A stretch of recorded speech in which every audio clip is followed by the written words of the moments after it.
Yo, what is going on, everyone? My name is Nick, or the Notorious Fantasy, and in today's video, we are going to be touching on my favorite picks from OverlayDFS.com's matchup shop for Week 3 of the 2020 NFL season.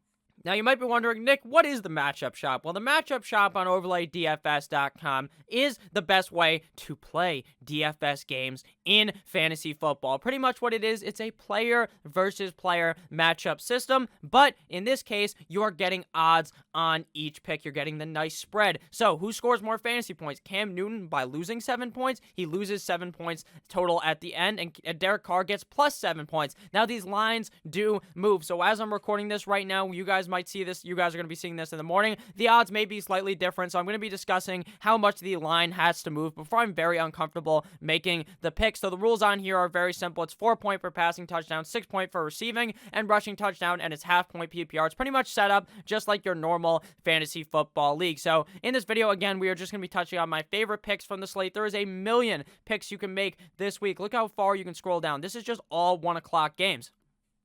And it goes all the way up until Sunday and then on Monday as well. So there's a million picks for you guys to choose. So make sure you check out OverlayDFS.com. But here, we're just going to be talking about my favorite picks for the week.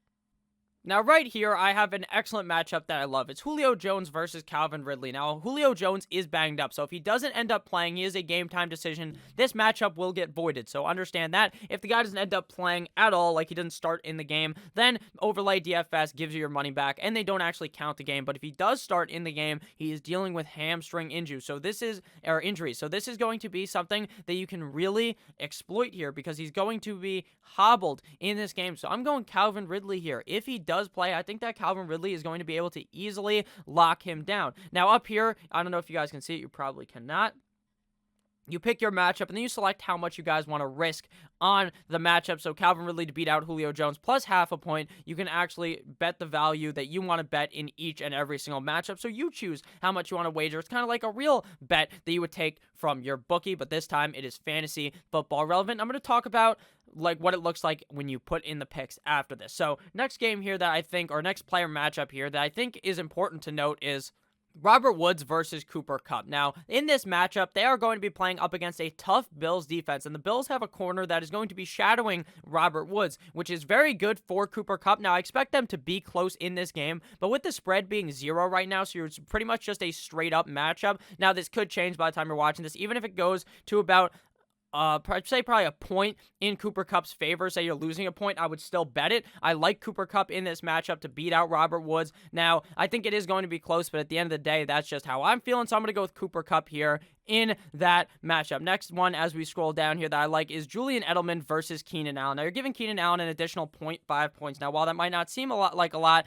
that is 1 catch extra in this game that you're getting for Keenan Allen. And Keenan Allen has a very good matchup this week up against the Carolina Panthers. And while if you want to go safe, sure, Julian Edelman may score 15 points in his matchup up against the Las Vegas Raiders, I want to take more of a risk here. I think with Justin Herbert, this offense just looks so much better, and I like Keenan Allen here in this matchup up against a not-so-hot Carolina Panthers defense.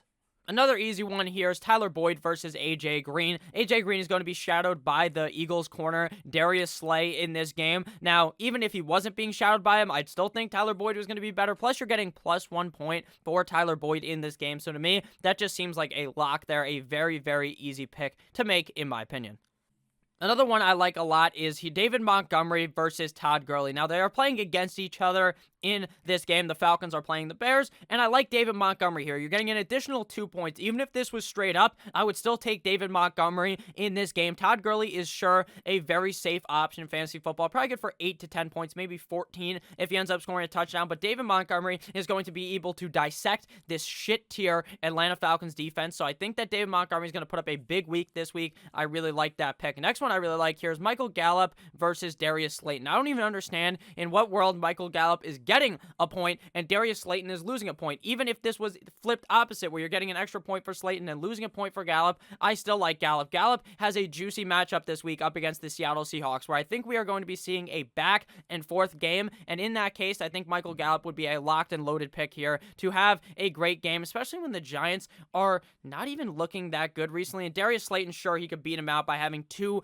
long, deep touchdowns, because that's what Darius Slayton does. He's a deep down the field threat, and Daniel Jones does look to him a decent amount, but I just feel like Michael Gallup is a very good pick this week, especially gaining the additional point for free. Another one I like down here is, I just lost it, is Evan Ingram versus Austin Hooper. Austin Hooper, I like it, but I still don't feel super confident, so I actually want to touch on a different one here, because I'm really only wanting to talk about the ones that I feel ultra confident in, that I feel like are pretty much just locks. Hayden Hurst versus Eric Ebron is the one I really want to talk about. Even though Eric Ebron is gaining an additional 2 points, he could be gaining 3 points in this matchup, and I still would feel confident with Hayden Hurst. Eric Ebron is completely irrelevant in this Pittsburgh Steelers offense. He just is. Big Ben just isn't looking his way. Now, if he ends up scoring a touchdown, sure, he could edge out Hayden Hurst. But I feel like Hayden Hurst is going to be very involved this week up against the Chicago Bears with Julio Jones kind of injured going into this game. So I like Hayden Hurst this week up against Eric Ebron, even losing -2 points. As we continue to scroll down here, I like Marvin Jones against T.Y. Hilton here. Marvin Jones playing up against the Arizona Cardinals. With Kenny Golladay playing, Marvin Jones actually averages more half PPR points than without Kenny Golladay on the field. T.Y. Hilton sure is the soft as fuck matchup up against the New York Football Jets, but I just don't think that matchup is going to be good enough to get T.Y. Hilton to score 1,000,000 points, so I'll take Marvin Jones plus the 2.5 in that matchup. And the final pick I really like on this slate is Noah Fant versus TJ Hawkinson. TJ Hawkinson getting an additional 1 point, Noah Fant losing 1. TJ Hawkinson has been completely irrelevant in that Detroit Lions offense all year long, and now with Kenny Golladay coming back, that could even further reduce his role. And I know Noah Fant has been on a complete and utter stomping of defenses. Sure, I understand that he does lose his quarterback, horsecock Drew Lock, and he's going to have to be playing with a worse quarterback in Jeff Driscoll, but to me, I don't care. So I'm going to go ahead here and go with Noah Fant -1. So up here now, I'm going to show you how this works. Now, you can actually do parlays as well, put a bunch of them together, and the odds will be boosted because you need all of them to hit. So you can do maybe 2 matchups, 3 matchups, 4 matchups. You can go crazy and go with all 9 like I have put here. So say you put $2 in here. If all 9 of these hit, you win $377.